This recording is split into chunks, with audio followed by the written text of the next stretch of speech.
fantômes qui y vont. Ouais. C'est la méthode Paradis. Mais oui. Raconte-nous ça. Alors là, on a une bonne vision effectivement de la prospection et du tunnel de vente. Moi, j'aime bien me concentrer aussi sur vraiment les premiers mots, quoi, les premiers échanges qu'on va avoir avec la personne. Et cette méthode Paradis, alors je rends, voilà, c'est pas de moi, c'est issu du livre Les techniques de vente qui font vendre. Je suis tombée sur cette méthode, je vais expliquer ce que c'est et comment je m'en suis servi pas plus tard qu'il y a quelques jours là pour prospecter un client. C'est vraiment une méthode qui va vous aider à structurer vos premiers messages, quoi. Vraiment dans les premiers mots, les premiers échanges, le début de la relation, qu'est-ce qu'on dit à son prospect. Je trouve ça intéressant de suivre ce template ou de s'en inspirer en tout cas plutôt que de suivre à la lettre. Et donc Paradis, c'est donc un acronyme en 7 étapes pour entre guillemets atteindre le 7e ciel grâce à la prospection. Ouh là là, c'est de la promesse. Hein. Donc la méthode Paradis, si on décompose chaque lettre, c'est donc prendre contact avec le client et le mettre en confiance. C'est analyser sa situation, c'est très important. Le R, c'est rechercher ses insatisfactions, ses problèmes potentiels, ses objections, etc. Le A, c'est d'accentuer le désir d'un changement chez cette personne. Le D, qui arrive seulement donc bien après, c'est de commencer à parler de sa solution, c'est de démontrer l'intérêt de sa solution. Le I, c'est d'inciter à l'action. Le S, c'est de sécuriser le client. Et donc rien qu'en s'intéressant, ne serait-ce qu'aux toutes premières étapes, on se rend compte que c'est pas ce qu'on disait directement prospecter, c'est pas directement proposer sa solution. Oui. Il y a toutes ces étapes en amont, cette création de la relation. Et donc là, pas plus tard qu'il y a quelques jours, j'étais sur un salon. Donc là, je vais dire 2 mots dans la même phrase qui parfois font peur. C'est prospecter et en direct. Donc vraiment sur place. On avait plusieurs personnes qui disaient qu'ils préféraient en fait, tu vois, de profiter de ces événements et d'être directement en face de la personne sur un moment où ambiance, c'est ça. C'est les cafés frais. Tu peux faire un sourire déjà, ça aide. Ouais, puis t'es déjà dans un lieu qui est contextualisé, donc voilà. Les gens sont là pour ça. Exactement. Ouais.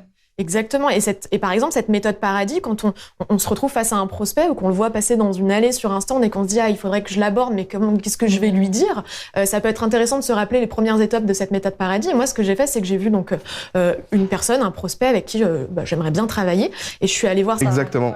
Exactement. Et par exemple, cette méthode Paradis, quand on se retrouve face à un prospect ou qu'on le voit passer dans une allée sur un stand et qu'on se dit il faudrait que je l'aborde, mais qu'est-ce que je vais lui dire, ça peut être intéressant de se rappeler les premières étapes de cette méthode Paradis. Et moi, ce que j'ai fait, c'est que j'ai vu donc une personne, un prospect avec qui j'aimerais bien travailler, et je suis allée voir cette personne. Et donc je lui ai dit, je lui ai évidemment dit bonjour, j'ai initié la conversation. On fait attention à comment on aborde les gens, évidemment.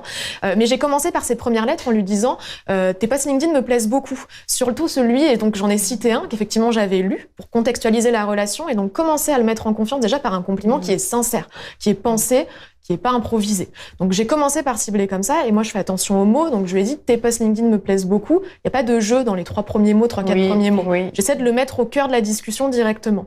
Je lui ai dit aussi, et je sais que c'est toi qui les écris aujourd'hui, donc j'ai montré que savais analyser la situation, c'est quelque chose qu'il avait déjà dit dans son contenu, donc je l'avais retenu, je m'intéressais sincèrement à lui, mais je lui ai dit mais je sais que ça peut prendre du temps quand on est dirigeant. J'ai commencé ensuite à déballer un petit peu les objections, les problèmes qu'il pouvait peut-être rencontrer pour voir si c'était des vrais problèmes, et seulement après on a commencé à discuter, j'ai pu proposer ma solution.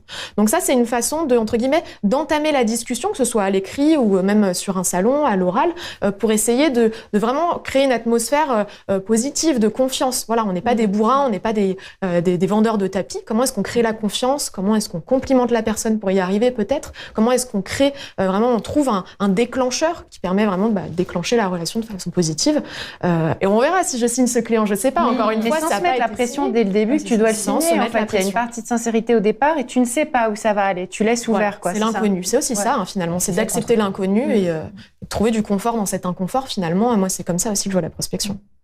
Paradis, on va essayer de retenir. Tu connaissais, toi, Paradis?